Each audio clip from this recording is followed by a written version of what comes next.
Oi, gente, bom dia, boa tarde, boa noite para quem está me assistindo. Esse vídeo é uma devolutiva para vocês da última atividade, também da avaliação.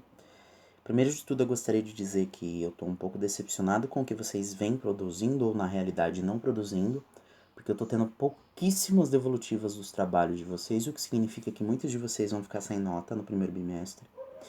E eu gostaria de pedir que vocês usem o grupo para tirar dúvidas, porque se vocês não sabem fazer, eu tô ali para auxiliar. O grupo serve especificamente para isso.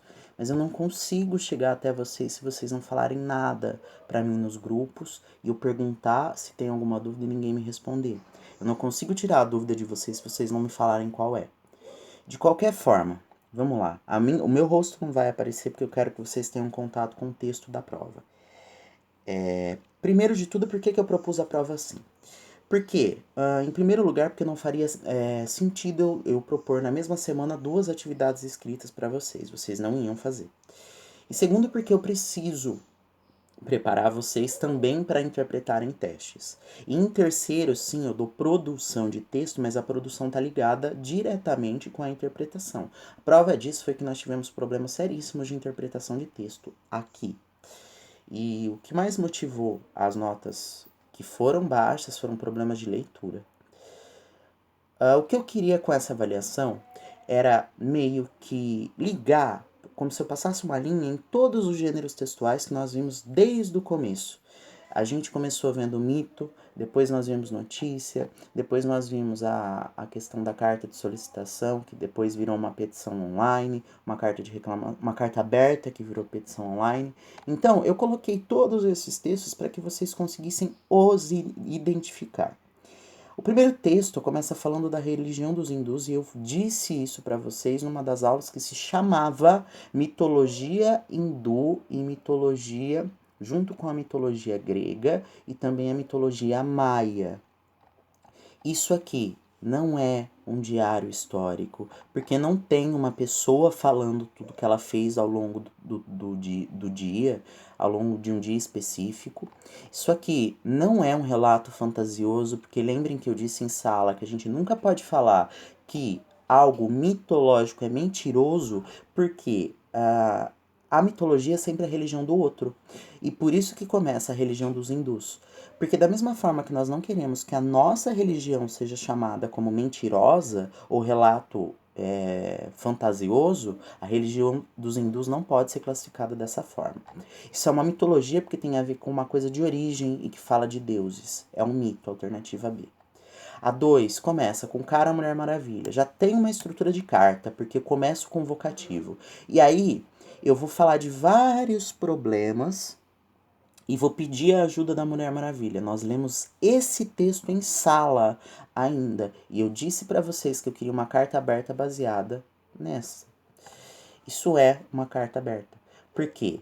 Ela é uma carta, tem estrutura de carta e ela está apresentando problemas que precisam ser solucionados. E ela é aberta. Não pode ser uma reclamação formal porque a linguagem não está formal.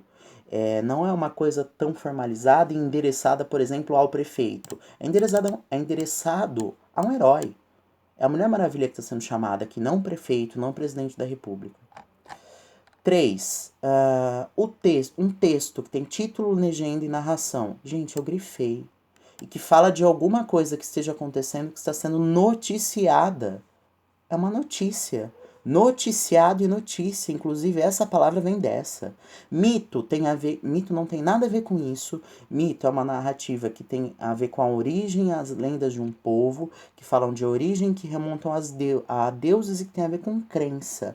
Nós não falamos de religião aqui porque eu não dou ensino religioso. Eu falo sobre eu acabo tangenciando esse tema quando eu falo de mito, mas não é o foco. Narrativa fantasiosa é uma coisa que vocês jamais poderiam colocar, porque se é um evento que realmente aconteceu, ele não é uma fantasia. E carta aberta, isso aqui não tem uma estrutura de carta. Não tem alguém que. Não tem, por exemplo, caro leitor, caro prefeito e alguma coisa sendo anotada naquela carta. Portanto, é a correta. Já a 4, eu disse isso para vocês. O principal aqui, ó, o que está em destaque em negrito, é o título. E quando você lê um jornal, O que você tem em título, o título grifado é chamado de manchete ou lead. Introdução e desenvolvimento são coisas que nós não vimos. E isso são estruturas de uma dissertação argumentativa, que é um gênero que nós não vimos. Narração também não tem nada a ver com isso. Portanto, manchete ou lead. Essa imagem, eu não só descrevo, e o principal de tudo, gente, simplesmente vocês lerem e vocês verem que aqui tem uma maçã e três deusas tentando convencer pares de que são as mais belas. A gente falou sobre isso na mesma aula que eu falei sobre a mitologia hindu. Do pomo, porque pomo é maçã, eu cheguei a falar para vocês que maçã em francês é pomme, dá a mesma origem. A palavra pomme em francês dá a origem de pomo. É a maçã da discórdia, porque lembrem que eu disse para vocês que a discórdia não foi convidada para uma festa. Ela pegou e jogou uma maçã de ouro, a mais bela, e era Atena e Afrodite que começaram a brigar por isso, e isso gerou toda a guerra de Troia, porque Zeus não quis escolher e ele mandou que o Hermes escolhesse um humano para escolher, e esse humano, na verdade, era filho de um rei de Troia, e ele escolheu a Afrodite, que deu o amor da mais bela. Só que o amor da mais bela era quem? Helena, que já era casada. Bom, eu espero que tenha ficado claro o que eu queria com as questões, que as dúvidas tenham sido sanadas, e qualquer coisa vocês, por favor, me perguntem no grupo.